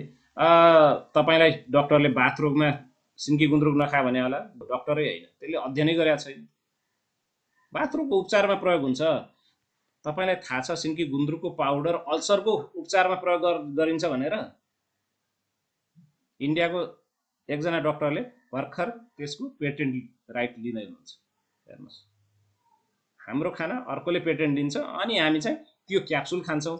हाम्रा यहाँ सिन्की गुन्द्रुक त्यो अमृत खानालाई हामी चाहिँ झ्वाइए पारेर, जलाएर, ध्वस्त पारेर, खुर्सानी, चिल्लो अनि कामै नलाग्ने बनाएर जलाएर खान्छौँ अनि त्यसले फाइदा गर्दैन, अर्कोलाई चाहिँ अनि त्यो क्याप्सुलले चाहिँ फाइदा गर्छ। त्यही भएर फर्मेन्टेड फुड त्यो खल्पियोस् या गालेको अचार होस् है, यसले चाहिँ रोग प्रतिरोध शक्ति उच्च राख्छ भनेर भएको रिसर्चहरू मैले तपाईँलाई देखाउँदैछु। अब त्यो अचारमा हानि गर्ने केले, त्यसमा ठोकेको नुनले, विकृत तेलले, त्यसमा ठोकेको खुर्सानीले हानि गर्ने एकातिर छ, बिचरो दोष चाहिँ अचारले पाइरहेको छ। हेर्नुहोस्, अचार बनाउने प्रक्रिया यति उन्नत छ जसमा चाहिँ ल्याक्टिक एसिड बेसिली ब्याक्टेरियाहरू पैदा हुन्छन् र त्यो ब्याक्टेरिया शरीरको लागि एकदमै महत्त्वपूर्ण हुन्छ, इम्युन सिस्टम उच्च राख्नको निम्ति एकदमै महत्त्वपूर्ण हुन्छ। अब के हुन् त यी फर्मेन्टेड फुडहरू? यसलाई चाहिँ फर्मेन्टेड फुडलाई चाहिँ म बायोएक्टिभ र फङ्सनल फुड पनि भन्छु। दही, एक राते दही, डोसा इडली बनाएको जुन झोल हुन्छ, ब्याटर हुन्छ, त्यो बटर मिल्क, मोही, तामा, सिन्की गुन्द्रुक है, अनि मस्यौराहरू, खल्पीहरू, त्यस्तै विदेशतिर केफिर, किम्ची, सौरक्रेट, न्याटो, डौची, हमचोय, टेम्प, यस्ता खैर यस्ता सैकडौँ खानाहरू छन् र सबैभन्दा बढी खाना, यस्ता किसिमको खाना कहाँ पाइन्छन्? हाम्रो देश नेपालमा पाइन्छन्। तर हामी बुद्धुहरू खाँदैनौँ। हाम्रा डक्टर भनाउँदाहरूले उल्टै नखा भन्छन्, किनकि तिनीहरूले पढ्या पनि छैनन्, थाहा पनि छैन बिचराहरूलाई। के भनौँ, यस्तो छ परिबन्ध। अब यदि अन्नहरू र यदि तपाईँले मेनली गेडागुडी खाना छ, दाल जातीय पदार्थहरू गेडागुडी खाना छ भने त्यसलाई उमारेर खानुहोस्, यसले मिराकलस काम गर्छ भनेर केही रिसर्च पेपरहरू यहाँ प्रस्तुत मैले गरेको छु। यसले चाहिँ हाम्रो शरीरमा एकदमै सकारात्मक भूमिका खेल्छ र यसमा प्रोटिन पनि एकदम सुपाच्य भइसकेको हुन्छ, जसले गर्दाखेरि खाने बित्तिकै शरीरले त्यो प्रोटिन लिन सक्छ र प्रयोग गर्न सक्छ। त्यसमा ए बी कम्प्लेक्स, सी, ई जस्ता भिटामिनहरू हुन्छन्, मिनरल्स एकदम हाई मात्रा हुन्छन्, चाहे त्यो आइरन होस् या क्याल्सियम होस्, जिङ्क होस्, एकदमै हाई मात्रामा हुन्छ। त्यही भएर यस्ता चिजहरू पनि खान एकदमै जरुरी छ। त्यस्तै मैले यहाँ एउटा रिसर्च प्रस्तुत गरेको छु, कसरी चाहिँ गाईको बिगौतीबाट रोग प्रतिरोध शक्ति शरीरमा आउन सक्छ भनेर। दुध भनेको, पहिलो केही दिनको दुध, बिगौती भनेको रोग प्रतिरोध शक्ति उच्च राख्ने र त्यो आमा जति पनि, अब बिगौती कुन बेला पैदा हुन्छ? बच्चा पैदा गर्दा पैदा हुन्छ। बच्चा बिचरो भर्खर एकदम प्रोटेक्टिभ इन्भाइरोमेन्टमा छ, बाहिर अब रोगसँग लड्न आउनु पर्यो, रोग प्रतिरोध शक्ति पुरै पूर्ण रूपमा डेभलप भएको हुँदैन। त्यो रोग प्रतिरोध शक्ति, एन्टिबडी, त्यो इम्युनोग्लोबुलिन कसरी त्यो बच्चामा जाने भन्दाखेरि यो बिगौतीको माध्यमबाट बच्चामा जान्छ। अब एउटा गाई जुन जुन किटाणुमा एक्सपोज भइसकेको छ, त्यो किटाणु विरुद्ध गाईभित्र एन्टिबडी, इम्युनोग्लोबुलिन डेभलप भइसकेको हुन्छ। त्यो इम्युनोग्लोबुलिन अब बिगौतीको माध्यमबाट बच्चामा सर्छ, बच्चामा जान्छ र रोग प्रतिरोध शक्ति बढ्छ। त्यही भएर हाम्रो गाउँमा यदि गाई ब्यायो भने सम्पूर्ण गाउँलाई नै थोरै थोरै एक एक कचौरा, एउटा एक एक बटुको हामीले चाहिँ बिगौती बाँड्छौँ नि, त्यो वैज्ञानिक पक्ष हो। हामीले बिर्सिसक्यौँ वैज्ञानिक पक्ष। हेर्नुहोस्, त्यही भएर बरु काँचै रूपमा, स्वस्थ गाई होस्, काँचै रूपमा हामीले 2-2 चम्चा खायौँ भने खाली पेटमा त्यसले एकदमै राम्रो काम गर्छ, रोग प्रतिरोध शक्ति एकदमै बढाउँछ। र त्यो गाईमा जुन जुन रोग प्रतिरोध, जुन जुन रोग त्यो गाईमा, गाईको थुप्रै किटाणुहरूले, त्यो गाई जसरी हुर्किया थियो थुप्रै किटाणुहरू छन्, जुन जुन रोगहरू लागेको थियो अथवा जुन जुन रोगका किटाणुहरू उसको संसर्गमा आयो, त्यो किटाणुहरूको विरुद्धमा गाईले आफ्नो शरीरमा बनाएको रोग प्रतिरोध शक्ति बिगौतीको माध्यमबाट हामीले हाम्रो शरीरमा सार्न सक्छौँ। हेर्नुहोस्, त्यसरी हाम्रो रोग प्रतिरोध शक्तिलाई बढाउन सक्छौँ। र बिगौतीमा सबै इम्युनोग्लोबुलिनहरू पाइन्छ, चाहे त्यो आइजी, जी होस्, ई होस्, डी होस्, ए होस् या एम होस्। ग्रोथ फ्याक्टरहरू हुन्छ, भिटामिन ए, ई, सी को खानी हुन्छ, कपर, जिङ्क जस्ता मिनरलहरू पाइन्छ, एन्टिअक्सिडेन्टहरू हुन्छन्। अनि यस्तो चिजहरूलाई चाहिँ हामीले प्रयोग गर्न सकेका छैनौँ। हाम्रो संस्कृति हामीले भुल्यौँ है।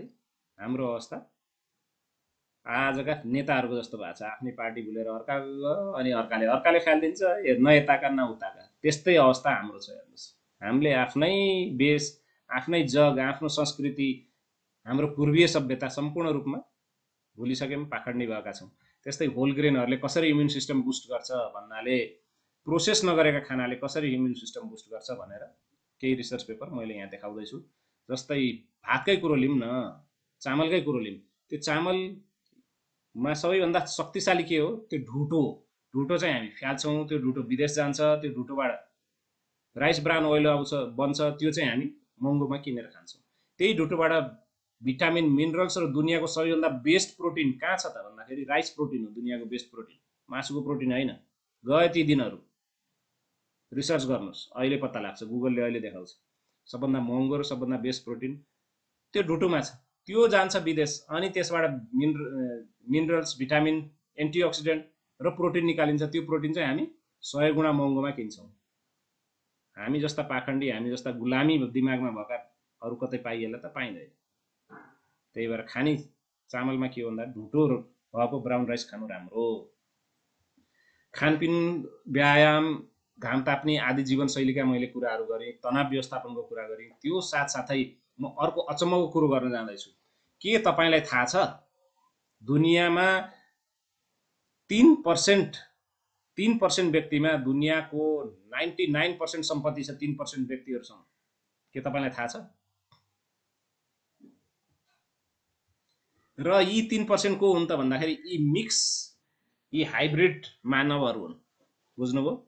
हाइब्रिड मानव भन्नाले यी दुनियाँमा, अब अमेरिकाकै कुरा गर्दा पनि अमेरिकामा 3% व्यक्तिमा 90% भन्दा बढी सम्पत्ति छ। अमेरिकाको 90%, 3% जनतामा छ।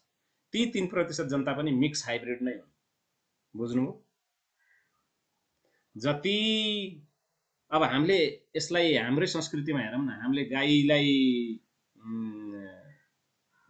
चाहिँ चाहे हाम्रा बाख्राहरू हुन् या गाई हुन् है, हामीले भाले लाउने भन्छौँ नि है, चाहे हाम्रा भैँसीहरू हुन् त्यसलाई राँगो लाउने भन्छौँ।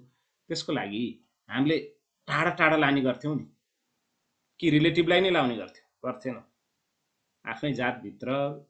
त्यही भएर हाम्रो पूर्वीय संस्कृतिमा गोत्रको डेभलप भएको है, गोत्रभित्र बिहा नगर्नु भनेको कारण के? अहिले रिसर्चहरू म यहाँ देखाउँदैछु तपाईँलाई है त।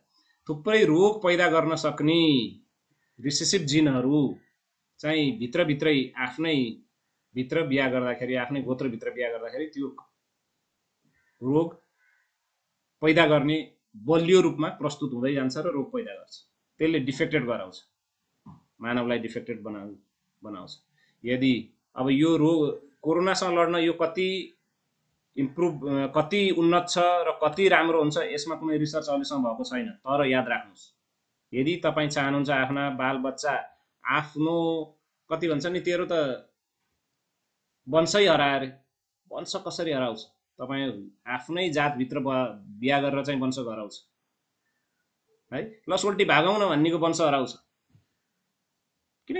आफ्नो रिलेटिभको बिचमा बिहा गरेपछि रिसेसिभ जिन क्यारेक्टरहरू, रोगी जिनहरू बलियो रूपमा प्रस्तुत हुन्छन् अनि बच्चाहरूलाई रोग लाग्छ। ल हेर्नुहोस् है, फादर र मदर क्यारियर छन् भने यसरी तीनजनालाई रोग लाग्ने सम्भावना हो। एउटा त फुल्ली रोगी हुने सम्भावना हो। एउटा मैले स्याम्पल देखाएको मात्रै। त्यही भएर जति टाढाको बिहा गर्नुहुन्छ त्यति रोगी जिनहरू चाहिँ हराउँदै जान्छन्। यसमा पनि ख्याल राख्नु होला है। अब डाक्टर सुनिलले यस्तो भन्यो भनेर आफ्नै पत्नीलाई छोडेर बाहिर चाहिँ नभाग्नुहोस्, अर्कोतिर नलाग्नुहोस्। तर यदि बिहा सिया भएको छैन भने चाहिँ तपाईँले सकेसम्म टाढाको नै ताक्नुहोस्। यसले तपाईँका बच्चाहरू चाहिँ उन्नत जातका हुर्काउनेछन्। हामीले बाख्रामा गर्न हुने, गाईमा गर्न हुने, भैँसीमा गर्न हुने, कुकुरमा गर्न हुने, आफूमा चाहिँ गर्न नहुने अचम्मको छ। हेर्नुहोस्, हाम्रो यही यो विज्ञान एउटै हो सबैमा। यो चाहिँ जेनेटिक विज्ञान हो। ल अब यो डाक्टर हेमराज मेरो भाइ हुनुहुन्छ, चितवनमा बागेश्वरीमा काम गर्नुहुन्छ। एकदम ट्यालेन्टेड भाइ डाक्टर हो र उहाँले बनाएका केही फ्लायरहरू, केही इन्फोग्राफिक्सहरू म यहाँ प्रस्तुत गर्न जाँदैछु, उहाँलाई धन्यवाद दिँदै है त। अब यसमा हामीलाई थाहा छँदैछ नमस्तेद्वारा अभिवादन हाम्रै संस्कृति हो नि। घर जानुभन्दा अगाडि नुहाउनु, हात खुट्टा धुनु, चप्पल कपडा बाहिर निकाल्नु कसको संस्कृति हो? हाम्रो संस्कृति होइन। उन्नत संस्कृति कसको रहेछ त? हाम्रै रहेछ नि। हामीले बिर्सिन्छौँ अनि रोग लाग्छ। हेर्नुहोस्, अहिले फेरि पुरा दुनियाँले यही फलो गर्दैछ त। योभन्दा बढी मैले केही पनि भनिनँ यसको बारेमा। यो तपाईँलाई थाहा छ पहिलेदेखि है त। हात कसरी धुने, कतिखेर धुने, यो पनि तपाईँलाई थाहा छ। हाम्रो संस्कृति हो यो। घरमा बाहिरबाट घरमा छिर्नभन्दा अगाडि नुहाउनै पर्छ। हेर्नुहोस् हाम्रो संस्कृति त्यो हो। हामी पाखण्डी भएको छौँ, बिर्सिसकेका छौँ है। अब डाक्टर हेमराजले बनाएको यो चिजहरू हामीले यसलाई पनि स्टडी गरिसक्यौँ र कोरोनाबाट जोगिन छाड्नै पर्ने आनी बानीहरू भनेर डाक्टर हेमराजले बनाएको छ। यो चाहिँ जङ्क फुड, चिनी, तनाव, अनिद्रा, धुम्रपान, कुलतहरू, निष्क्रिय जीवन, मजाले बसेर खानेहरू, पसिना ननिकाल्नेहरू, अपर्याप्त पानी, यसको बारेमा पनि हामीले कुरा गरिसक्यौँ। याद राख्नुहोस्, मैले देखाएको मात्रै हो यहाँ। र डाक्टर हेमराजले बनाएको यो इन्फोग्राफिक्स मलाई एकदमै मनपर्छ। कोरोना कालमा विष समान्छन् यी खानाहरू भन्नुहुन्छ, एकदम सही हो। Junk food is equal to junk health, अनि रोगले मार्छ। चाउचाउ, बिस्कुट, पाउरोटी आदि इत्यादि खतरनाक चिज। रक्सी, चुरोट, कुलतहरू खतरनाक, इम्युन सिस्टम ध्वस्त पार्छ, अन्यलाई फाइदा हुन्छ। कोल्ड ड्रिङ्क्स, इनर्जी ड्रिङ्क्स तपाईँको शरीरको प्रतिरोध शक्ति ध्वस्त पार्नेवाला छ। यसबाट सकेसम्म बस्नुहोस्। तारे भुटेका खानाहरू, तारेका खाना, मसलालाई खानु राम्रो हो, तर तारेको मसला फेरि विषको काम गर्छ। जङ्क फुड, फास्ट फुड यस्ता चिजहरू खाँदै नखानुहोस्। चिनी खाँदै नखानुहोस्। इम्युन सिस्टम, यो सबै कोरोनाको खानाहरू हुन्। यिनीहरू स्वास्थ्यको खानालाई होइन, स्वस्थ रहन चाहनुहुन्छ यस्ता खानाबाट बस्नुहोस्। महिनाको 1 ताली पनि नखानुहोस् सक्नुहुन्छ। यस्ता चिजहरू कुलत हुन्। यिनीहरू रक्सी चुरोट मात्र कुलत होइन, यी खानाहरू पनि कुलत हुन् र यसले फाइदा कसलाई हुन्छ? म जस्ता डाक्टरलाई नै हुन्छ। अब हामी जाउँ दैनिक उपभोग गर्न सकिने केही जडीबुटी छन् अथवा आयुर्वेदिक औषधि छन्, त्यसमा पनि एकताली जाउँ।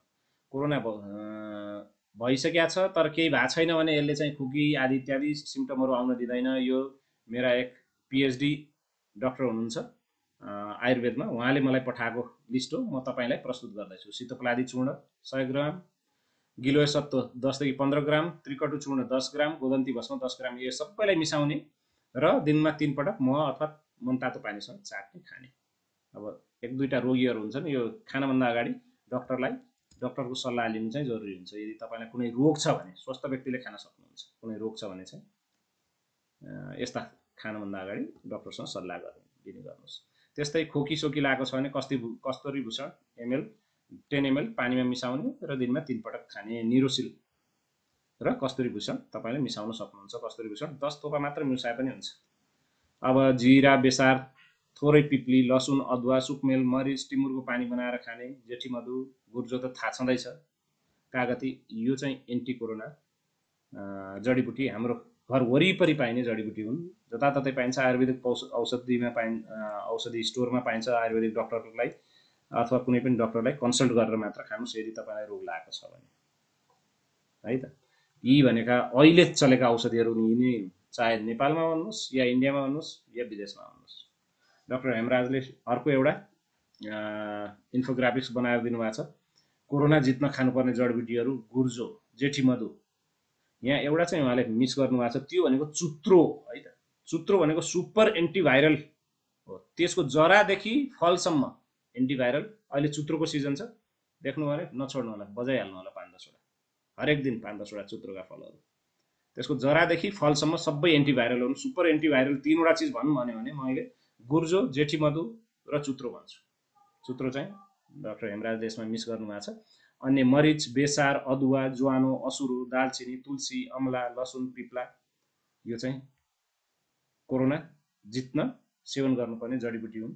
यसलाई मिसाएर तपाईँले खानामा यसलाई मिसाएर खान सक्नुहुन्छ, सुपमा हाल्न सक्नुहुन्छ, अथवा चिया हर्बल टीमा यिनीहरूलाई मिक्स गरेर खान सक्नुहुन्छ। थोरै मात्रामा 2-2 चिम्टीको रूपमा तपाईँले मिक्स गर्नुहोस् र 2-2 चिम्टी दिनको 3 पटक सेवन गर्दा मोर देन इनफ हुन्छ। ओभर खाएर ओभर राम्रो हुने होइन।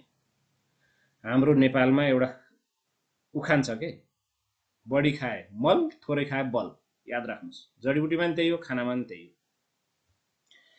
साथसाथै भिटामिन सी युक्त खाना एकदमै खानै पर्छ।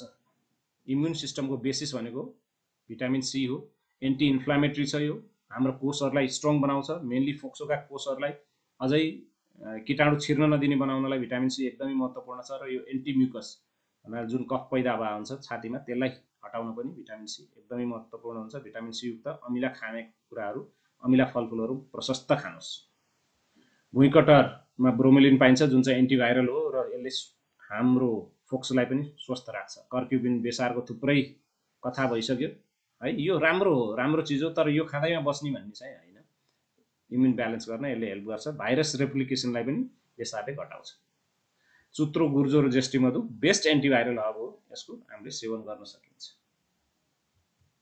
सुप, अब कोरोना भइहाल्यो भने तपाईलाई सुप, साग, सलाद, तरकारी, फलफुल, माछा, जडीबुटी, चिया प्रशस्त रूपमा खान पर्छ। गेडागुडीको झोल खान सक्नुहुन्छ, उमारेको गेडागुडीको झोल। यी खानाहरू चाहिँ प्रशस्त खानुहोस्, झोलिलो खाना खानुहोस्। र भारतमा स्वास्थ्य तथा फ्यामिली वेलफेयर मिनिस्ट्री छुट्टै छ, health and family welfare ministry, र आयुष मन्त्रालय छुट्टै छ। आयुर्वेद, योगा, नेचुरोपेथी, सिद्धा, युनानी यसको छुट्टै मन्त्रालय छ। हाम्रो देश त अब सत्ताकै लिप्सामा बित्यो नि हाम्रो देश त। यस्ता मन्त्रालय, राम्रो मन्त्रालय बनाऊ भन्दा पनि भएकै मन्त्रालय फुटाउँ, आफ्नो कुर्सी कसरी मेन्टेन गरौँ त्यसमा छ। र उनीहरूले यो फोटोको स्क्रिनसट लिएर राख्न सक्नुहुन्छ।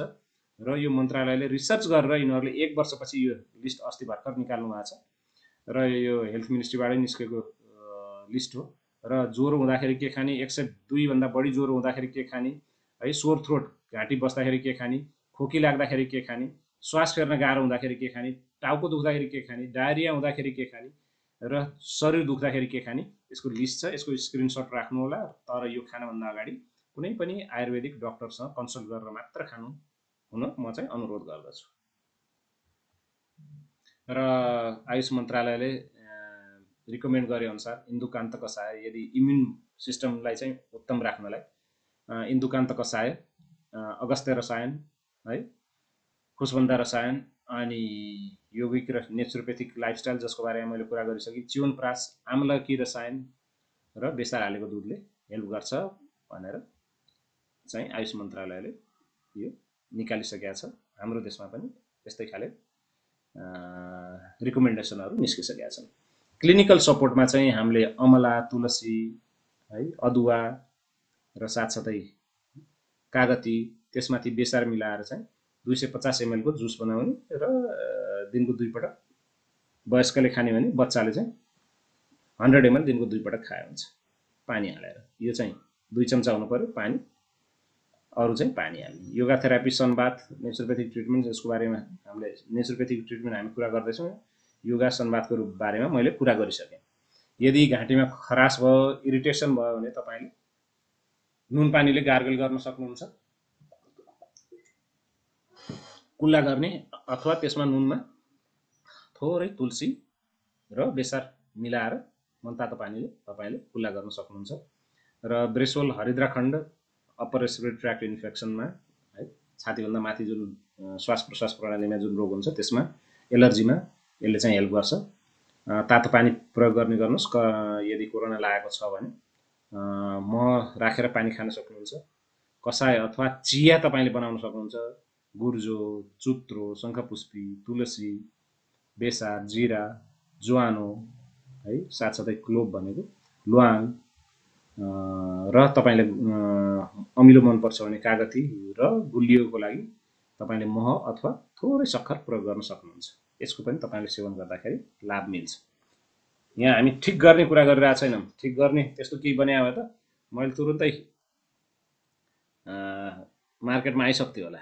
हामीले राम्रो गर्ने कुरा गरिरहेको छौँ है त। त्यस्तै यदि तपाईँ ठिक भइसक्नु भएको छ भने 10 मूल कटुत्रयम कषाय, इन्दुकान्तम कषाय है, यस किसिमका औषधिहरू उपलब्ध छन् जसलाई चाहिँ आयुर्वेदिक डाक्टरको कन्सल्टेसनमा यी सेवन गर्ने गर्नुहोस्। तपाईँ कोभिडबाट ठिक भइसक्नु भएको छ र हल्का खसखस आदि इत्यादि छ भने पनि यसले हेल्प गर्न सक्छ। यसको निम्ति एकदमै प्रभावकारी पाइएको छ। अब अहिलेको वैज्ञानिक थुप्रै व्यक्तिहरूले मलाई फोन गर्नुहुन्छ, डाक्टर साहब प्लाज्मा चाहियो मेरो बिरामीलाई बचाउन, रेमडेसिभिर चाहियो, म 1 लाख पनि तिर्न तयार छु। पहिला त यो बुझ्न पर्यो के रेमडेसिभिर र प्लाज्माले रोग ठिक गर्छ? गर्दैन। ल आउनुहोस् म 2-4 वटा रिसर्चहरू तपाईलाई देखाउँछु है त। यो research, plasma therapy found no significant benefits from the use of plasma. कोरोनामा कुनै कामको छैन यो रिसर्चले भनेको। साथसाथै नेपालमा जति पनि कोरोना संक्रामक रोग विशेषज्ञहरू हुनुहुन्छ, उहाँसँग मेरा साथीहरू हुनुहुन्छ, उहाँसँग कुरो गर्दाखेरि उहाँले त इनिसियल अवस्थामा भन्नुभएको थियो कामै छैन रेमडेसिभिर, किन रेमडेसिभिर चाहियो, कामै गर्दैन, यो रिसर्चले पनि प्रमाणित गरिसकेको छ, त्यही भएर मसँग रेमडेसिभिर माग्ने काम नगर्नु होला है त। अनि डब्ल्युएचओले पनि यो रिकमेन्डेसन जारी गरेको नोभेम्बर 2020 मा हेर्नुहोस्।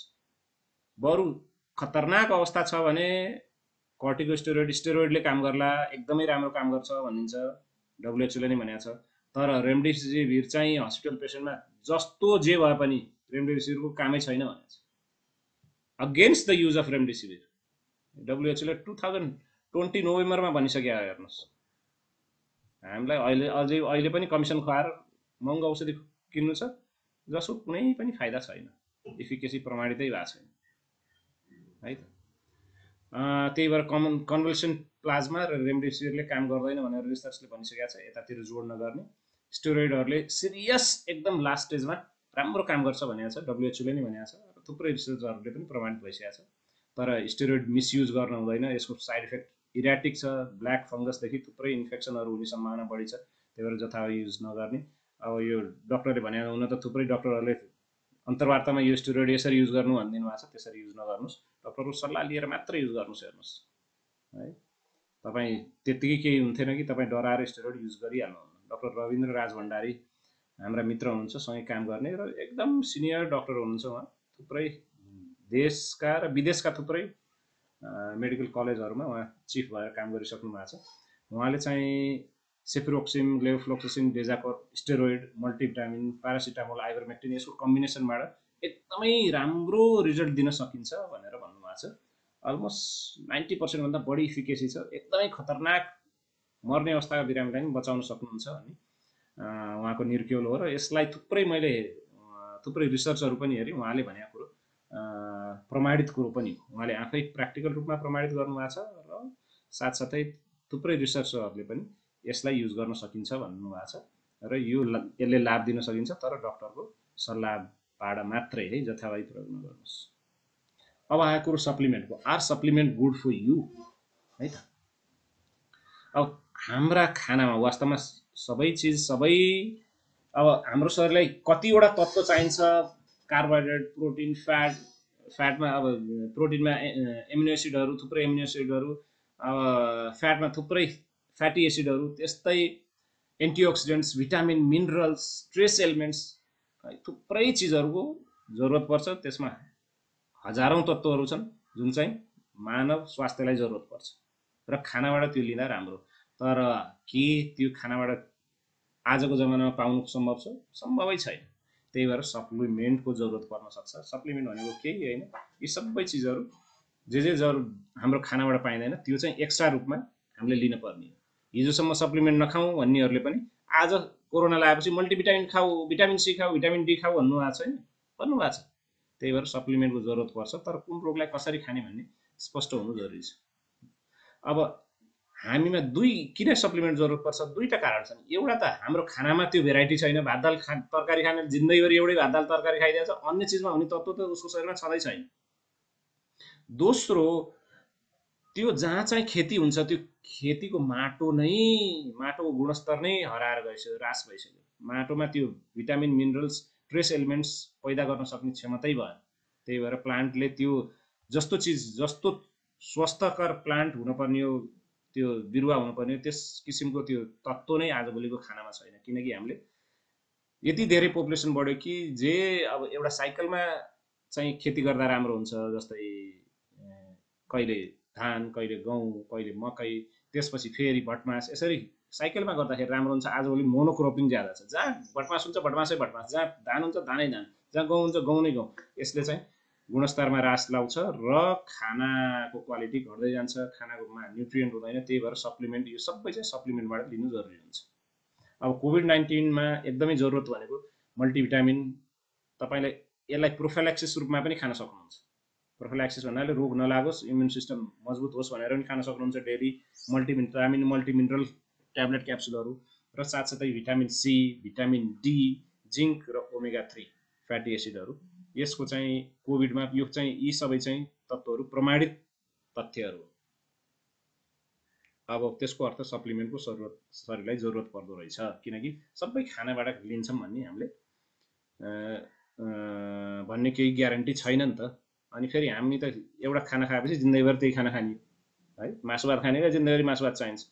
अनि त्यसमा बढी भएको तत्त्वले उसलाई हार्ट एट्याक गराउँछ, भोलि सुगर गराउँछ, मोटोपन बढ्छ, लाखौँ रोग लाग्छन्। त्यही भएर खानामा भेराइटी चाहिन्छ, भएन भने सप्लिमेन्ट प्रयोग गर्नै पर्छ।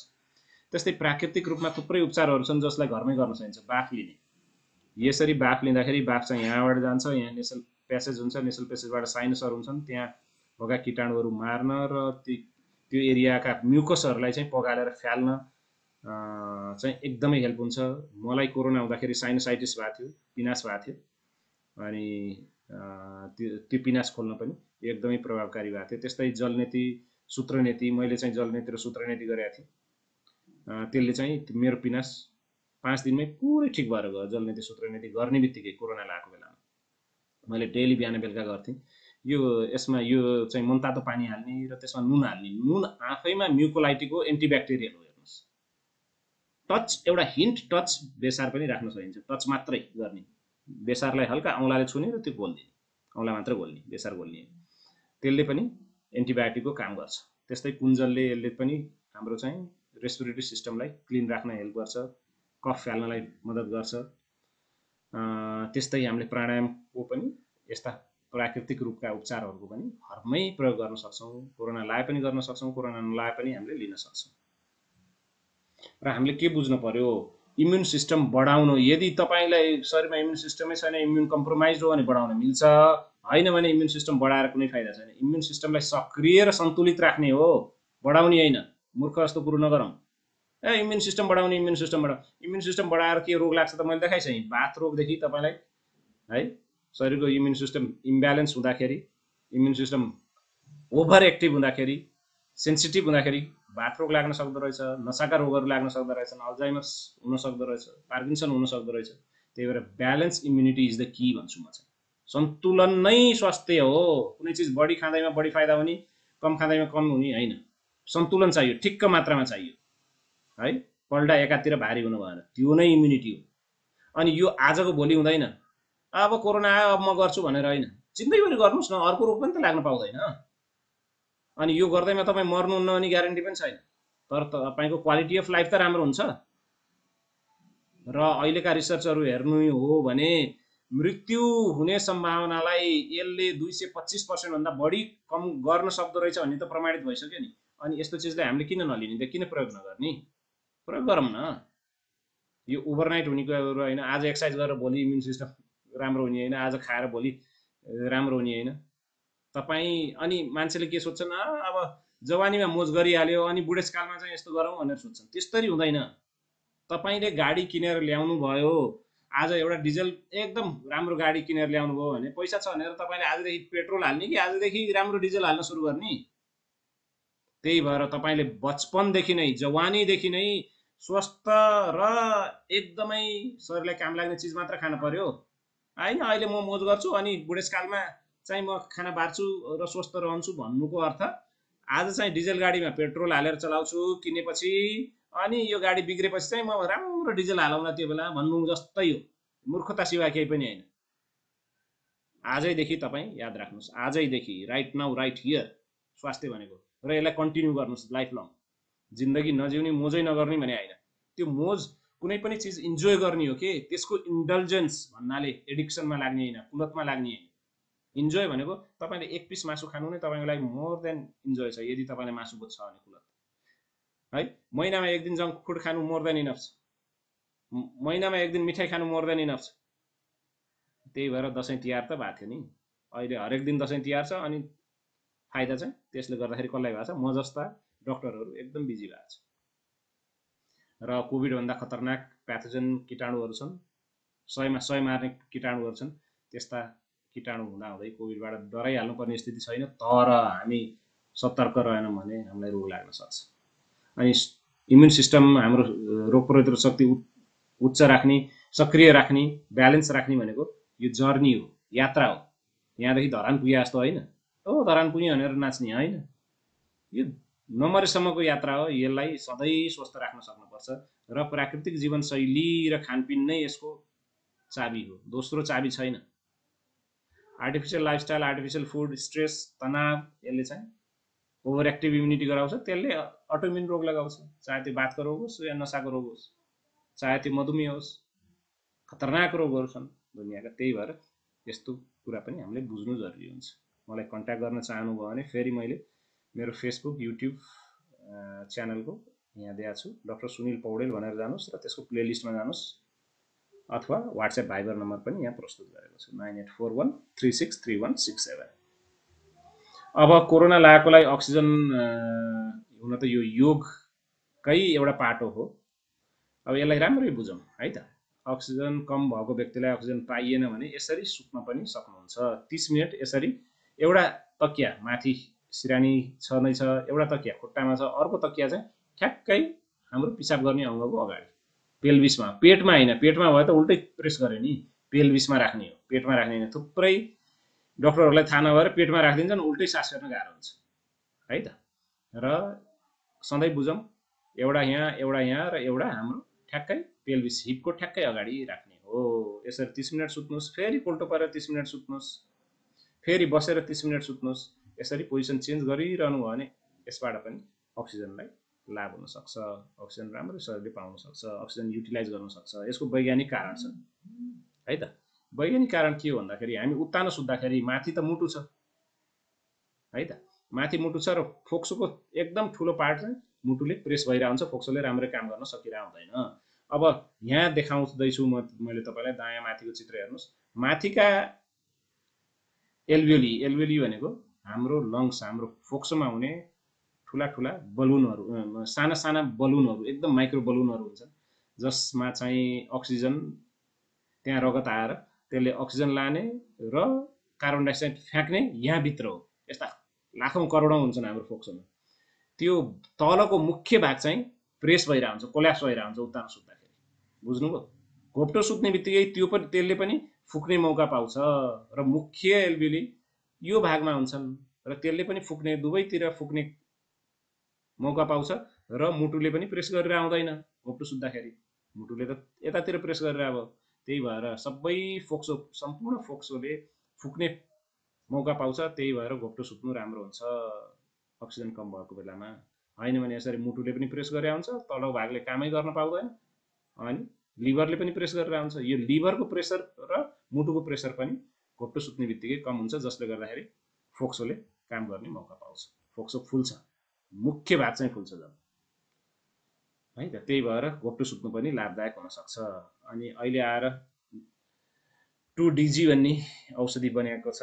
यो लेटेस्ट रिसर्चहरू मात्रै प्रस्तुत गर्दैछु, जसले चाहिँ कोषहरूमा कोरोनाका कोभिड-19 का कीटाणुहरू, जीवाणुहरूलाई मार्ने र फैलिन नदिने काम गर्छ भनेर प्रमाणित भएका केही रिसर्चहरू छन्।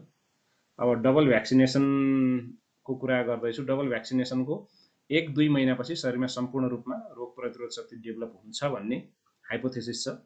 त्यही भएर डबल भ्याक्सिन लगाएकालाई पनि कोरोना लाग्न सक्छ, किनकि रोग प्रतिरोध शक्ति सम्पूर्ण रूपमा डेभलप भएको हुँदैन। त्यही भएर अब दोस्रो भ्याक्सिनेसन कहिलेसम्म लाउँदा हुन्छ, किनकि भ्याक्सिन त हाम्रो देशमा कम छ भन्दाखेरि 3 महिनासम्म हामी कुर्न सक्छौँ भन्ने अहिलेसम्मको रिसर्च छ। यसमा केही परिवर्तन भयो भने म पछि भनौँला।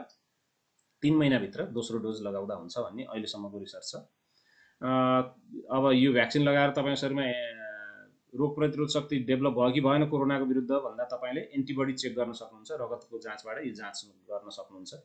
र तपाईँ इन्फेक्टेड हुनुभएको थियो 1-2 वर्ष अगाडि, तपाईँ अथवा 1-1.5 वर्ष अगाडि, र अहिले पनि तपाईँको रोग प्रतिरोध शक्ति ठिक छ कि छैन, तपाईँले भ्याक्सिन लगाउनु पर्छ कि पर्दैन भन्दाखेरि तपाईँले एन्टिबडी चेक गराउन सक्नुहुन्छ।